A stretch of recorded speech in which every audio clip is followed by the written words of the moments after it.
For real. We are. We are. Oh gosh. Woo! Boy, this pre-pod has been a whole mess this morning. It's been life to my soul. It's been life. It's been what I needed. I come a little bit. A little bit. It's you. It's There ain't you. no doubt. There ain't no doubt. Woo! I'm out of water messing with y'all this morning. Anyway, welcome to the Soul Rehab Podcast. Today we are here and we have an a la carte podcast. We're going to talk about any and everything. Just so happen we're going to start off with leadership. Yes. If you don't know who we are, go back and catch the previous podcast or make sure you watch the intro video because we're not doing that today. We want to get straight to podding. And today, our first topic is going to be leadership. We talked about, we was having pre-pod conversation about leadership, and I think leadership is important in every part of our lives. Yes, it is. Leadership is one of them things that I think if it goes, I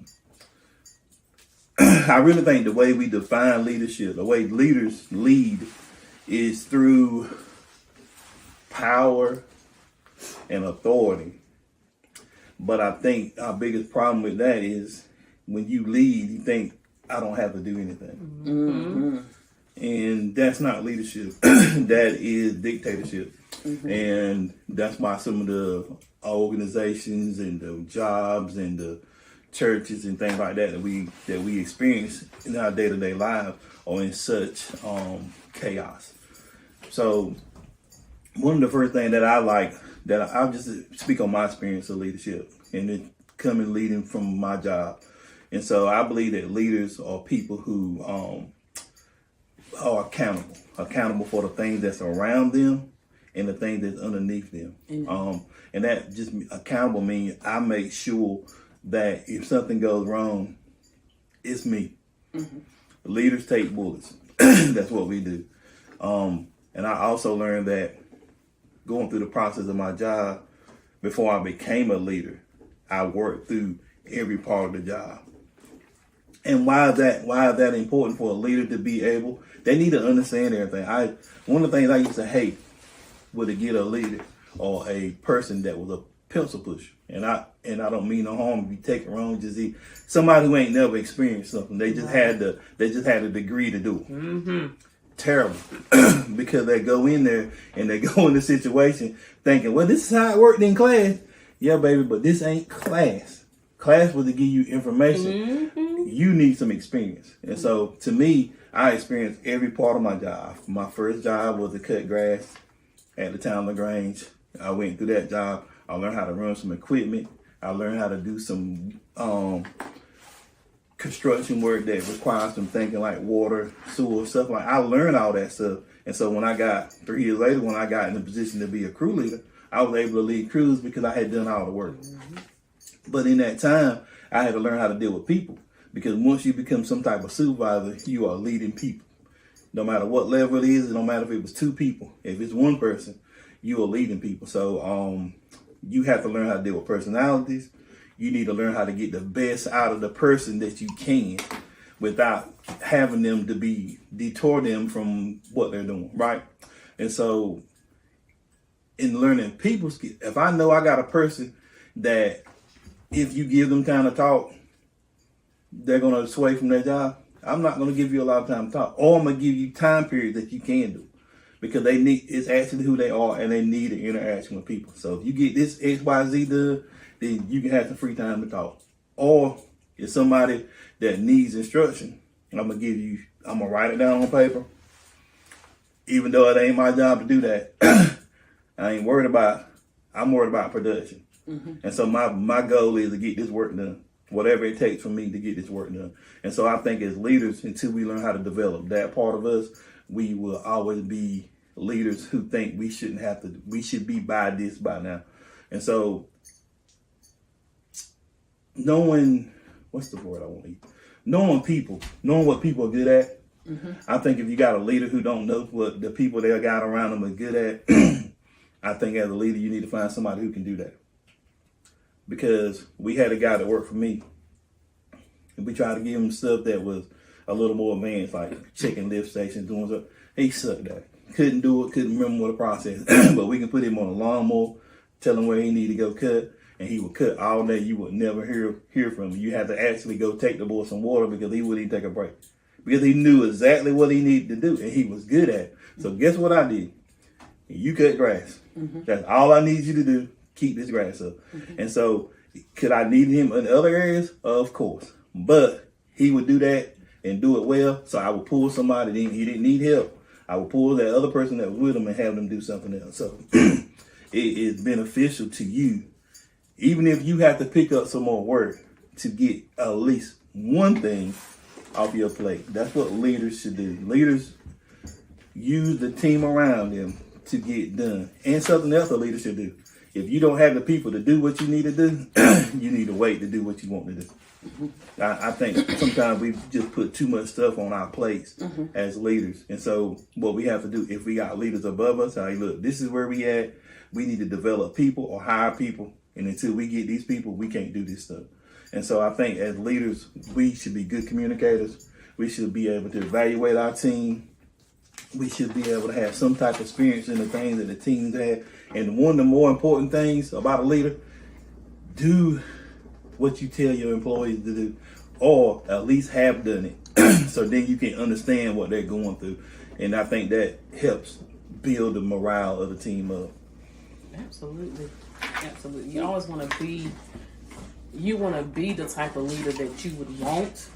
And if you come from a background of poor leadership, be the kind of supervisor or leader that you wish you would have had. And I think it is very important, like you said, to learn every aspect of the job at every level. And as a supervisor, be able to do that, because you're going to go through shortages. You're going to go through staff burnout. So you need to be able to step in and do your part, and don't just think because you have a title that you don't have to do anything. Right. I think I wouldn't ask anybody to do any job that I wouldn't do. As a regional director, I mean, I've been in May coverage in the group homes. I've been with clients in the hospital at 2 a.m. I had staff that do that, but I also know my staff was already stretched thin. I think people got to get out of that title, get that title stuff out of their head, and that gives them that sense of entitlement that they don't have to do anything. You said leaders take bullets. Yes, a lot of times there's a lot of stuff going on, and I've seen it where leaders will just try to blame employees. Well, you got to take the brunt of that stuff sometimes. Hey, look, as the supervisor or the head or whatever, that's on me. They only did what I asked or did what they thought was best. It's nothing wrong with some people messing up. Everybody gonna make a mistake, but you just don't let your staff sink. Right.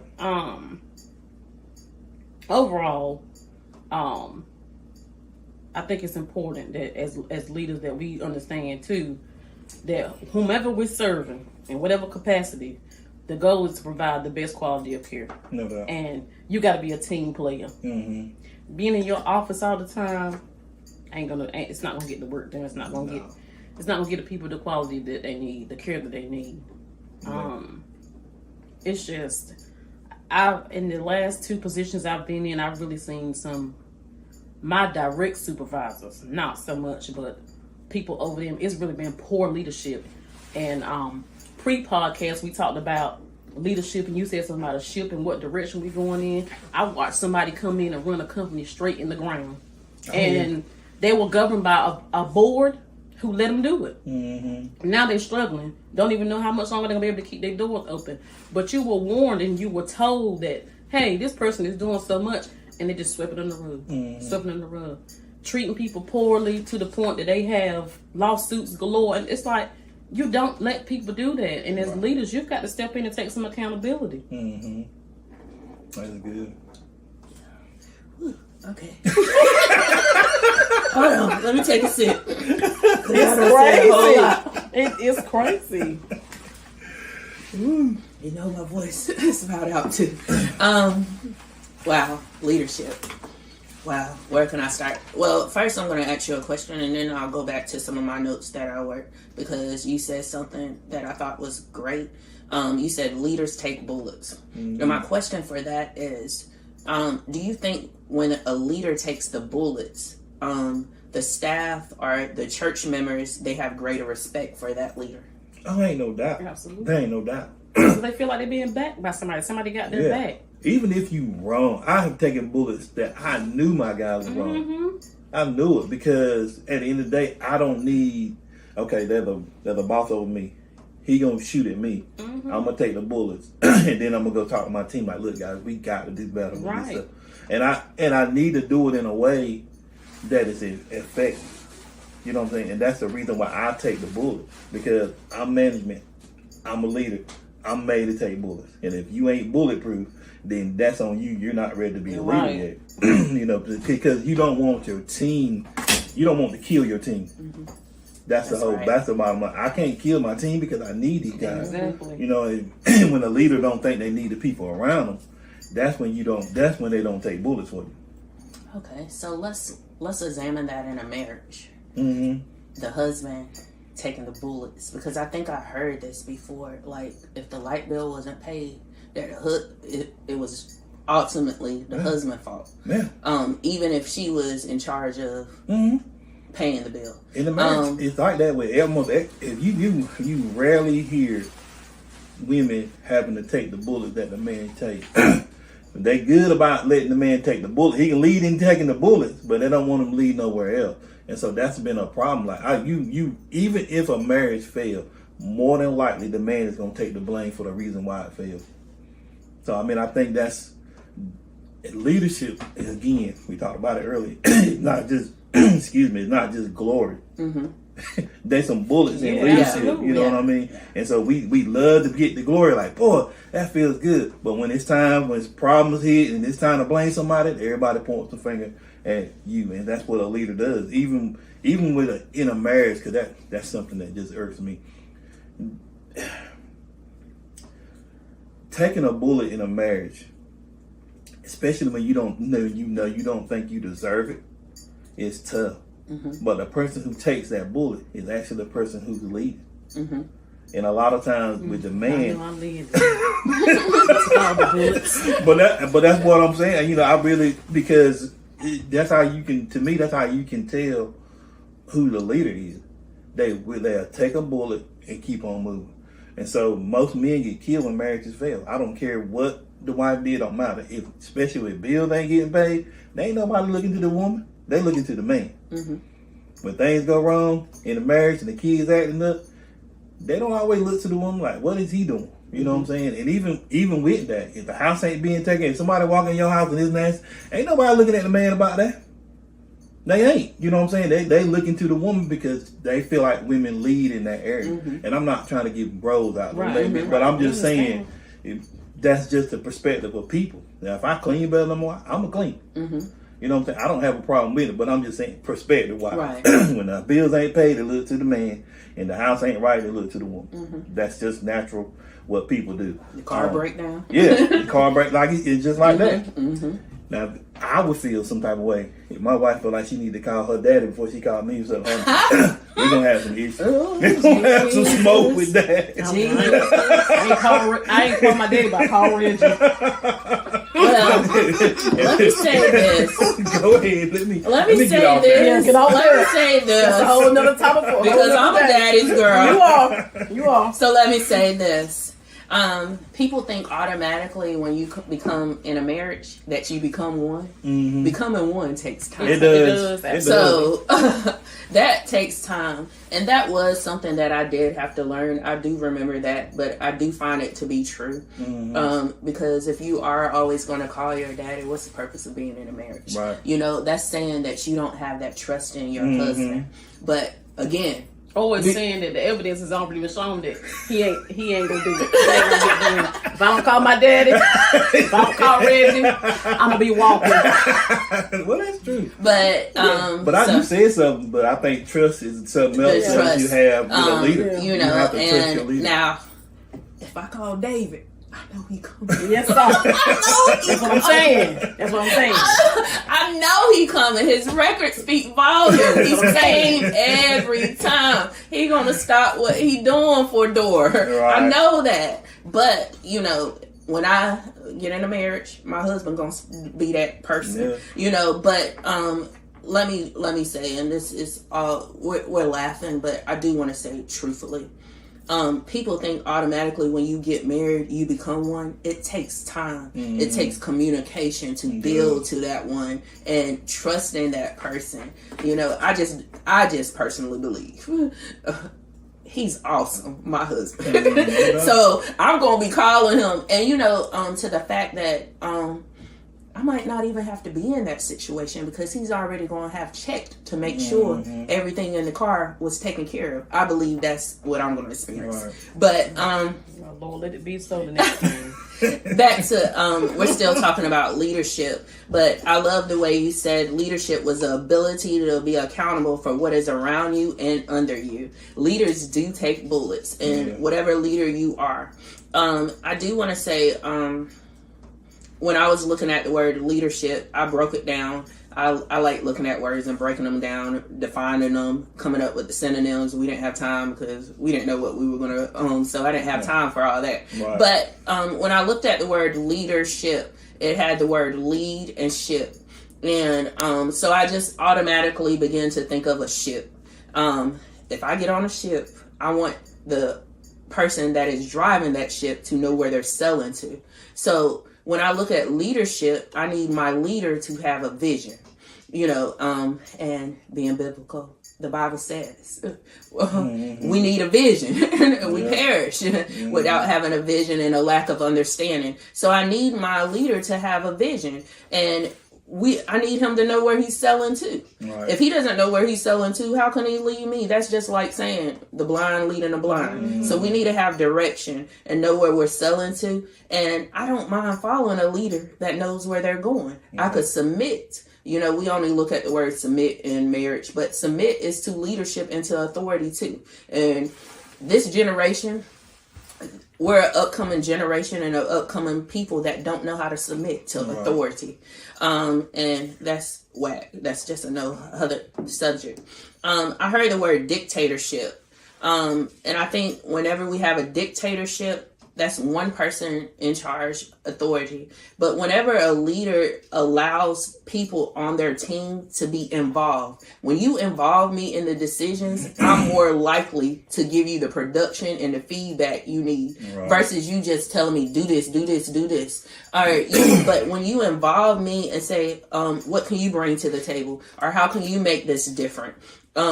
You're likely to get better results because I feel like I have some input in it. I also said, I heard that we need leaders that, and this is in the church too, oh my God. We need leaders that are examples, to be a model. Okay, I don't need my pastor dating. If he's married, I don't need him being a hoe. Let me just say that.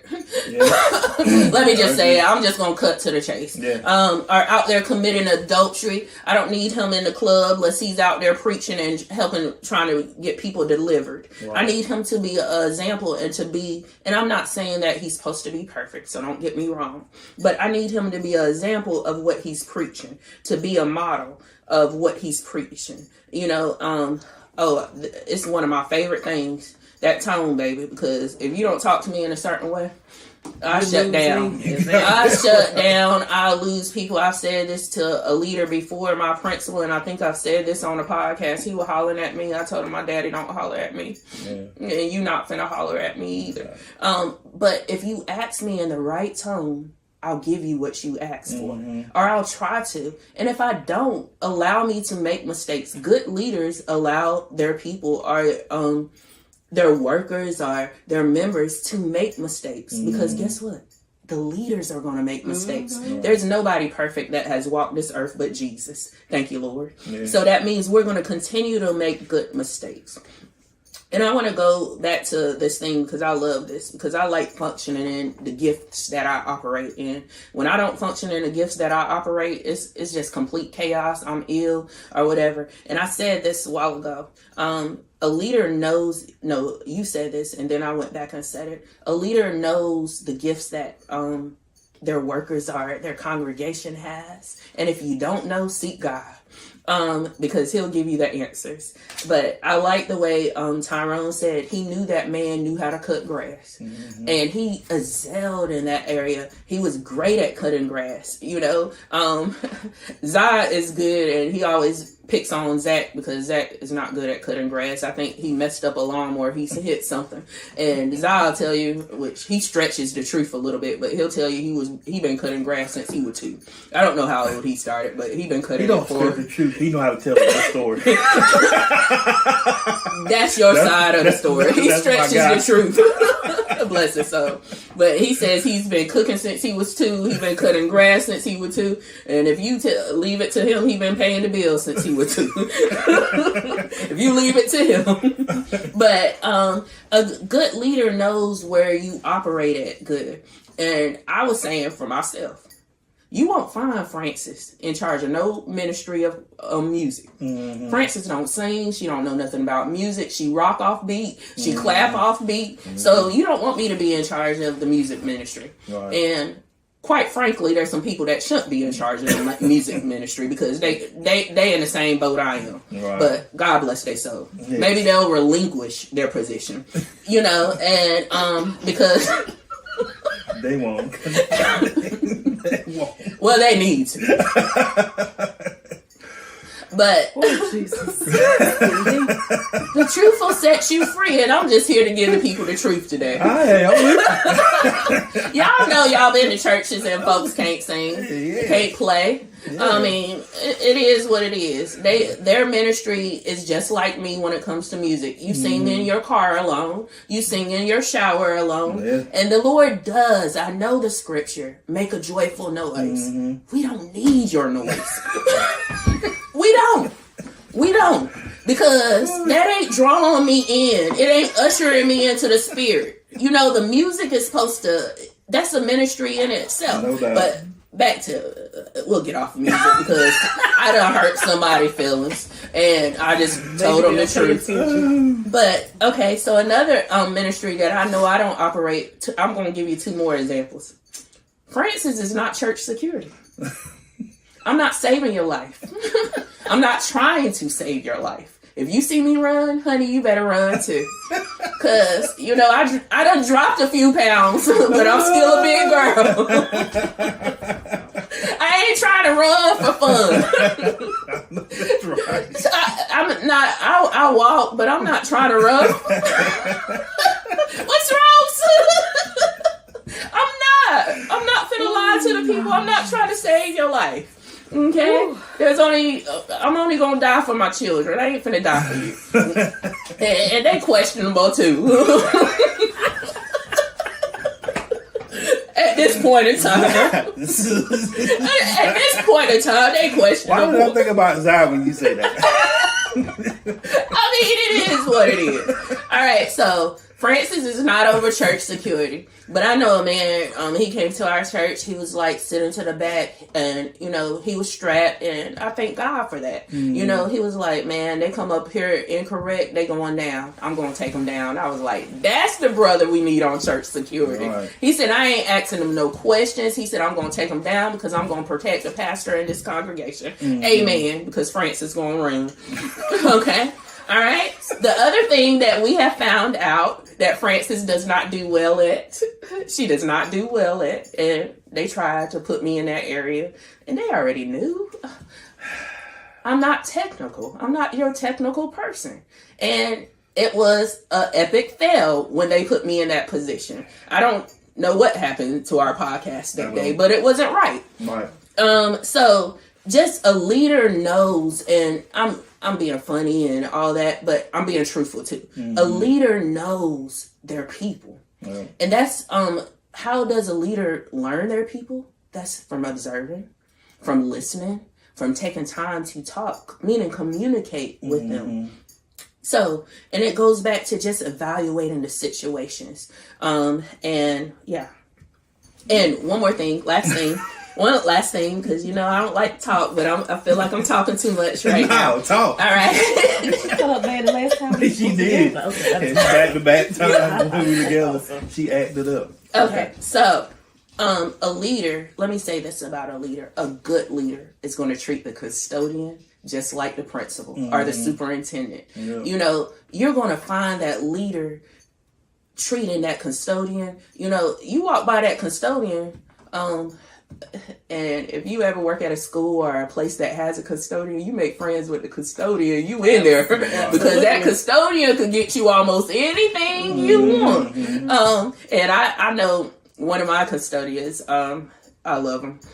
My room, after they come back from directive studies, if you don't know what that is, that's like PE and everything. But is a must from hell in my room sometimes because they don't use deodorant. Right.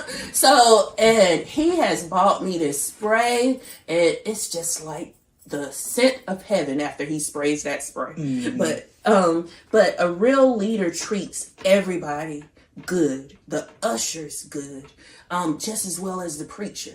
You know, how are you going to walk past your ushers and not speak to them or not see them? You know, and I think that's what people want to be. They want to be seen. They want to be appreciated. And a leader has to appreciate the sacrifices, the work that people do. And that's it. That's enough. Well, I think you mentioned something a couple things that you mentioned I want to touch on. One of them was dictators. I think a dictatorship is a person who desires the people around them to think just like them. That's good. And I think in a dictatorship is what I think is the only thing that's right. Which I think is the biggest problem with us, with leaders and how they lead. Because, and I think this is the problem with the school system too, and I've said it many times, but we are good for teaching people what to think. But we suck at teaching people on how to think.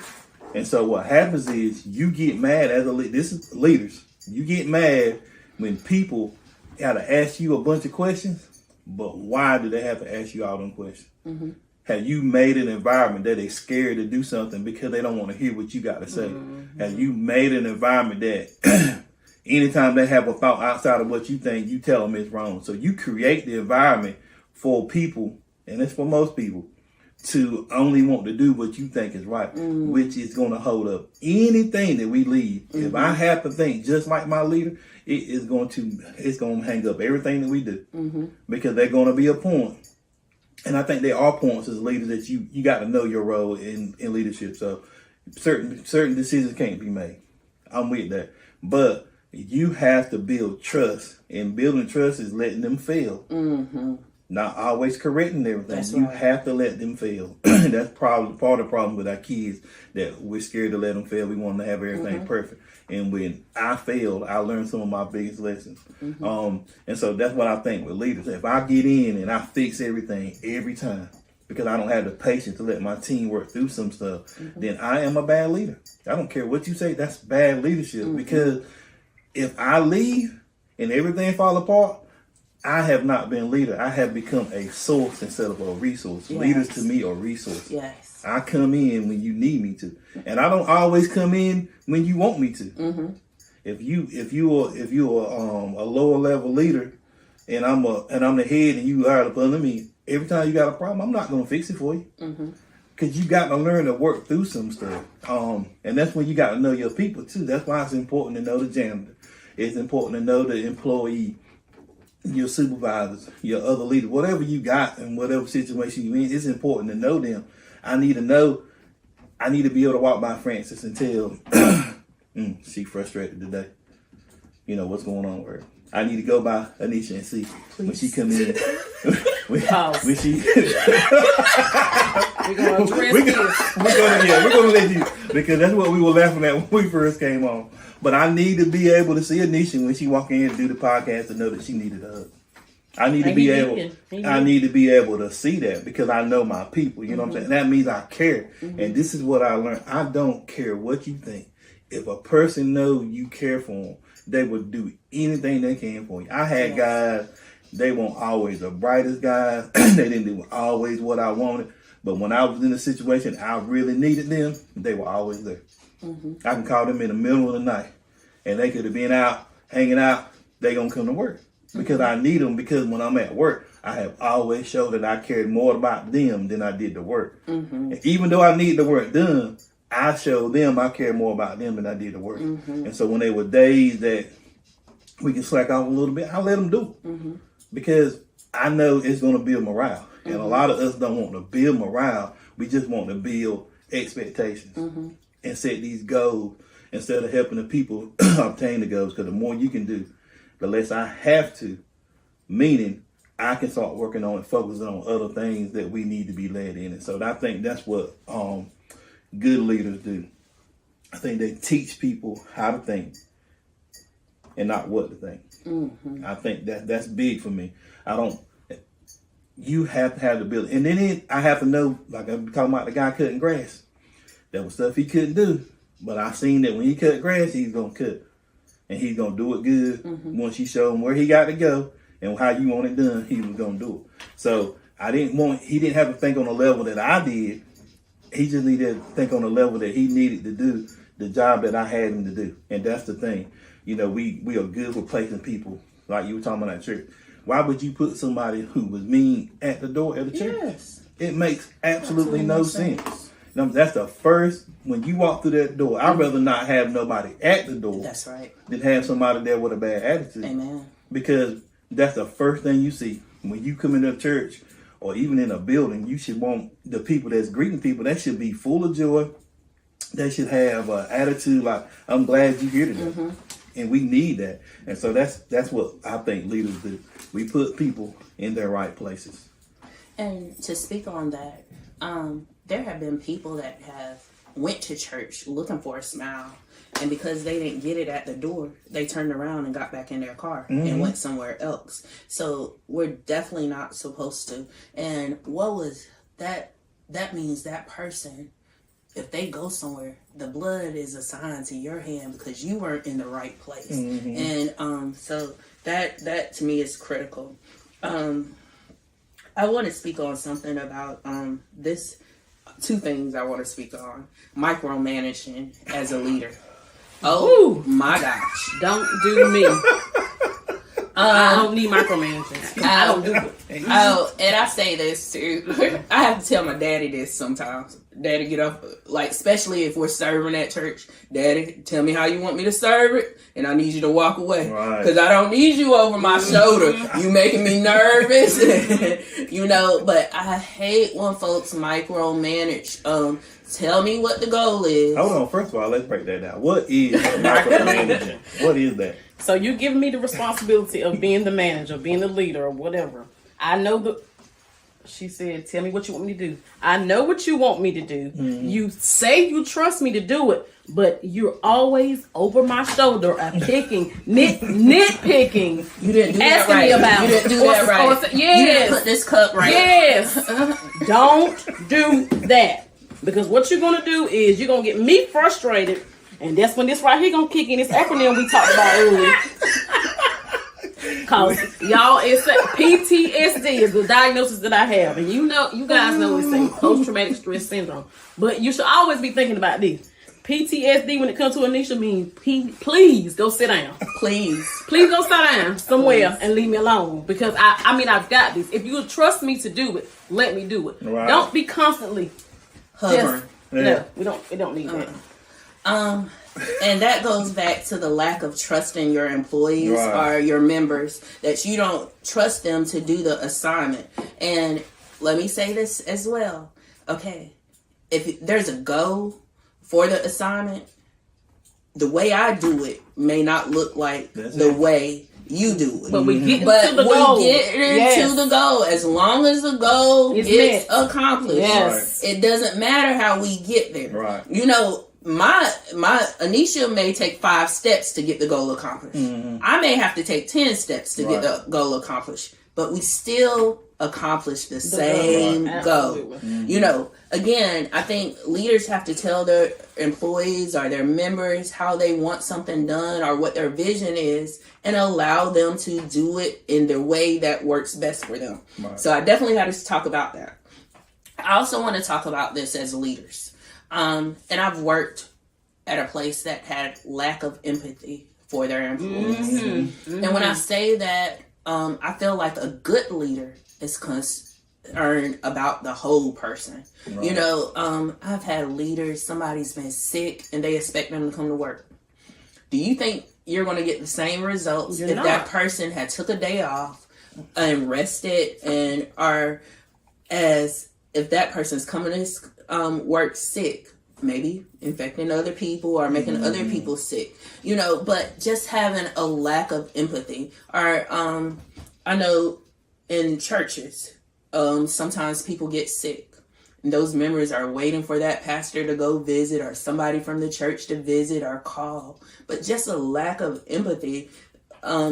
When there's a death in the family, how much a card helps, a call helps, or, you know, one thing I always say, if you fall sick or you die, that job gonna replace you. Absolutely. Exactly. Adding the paper. You know, so, but I see a lot of leaders have a lack of empathy. You know,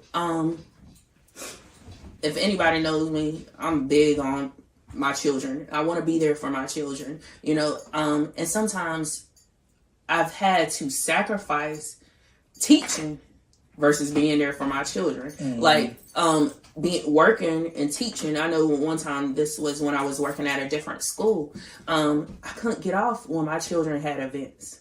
And it made me feel some type of way. I'm supposed to serve, I'm supposed to teach, but I can't be there for my own children. And it was a lack of empathy that principal had. He was like, you don't have a doctor's note, you can't go.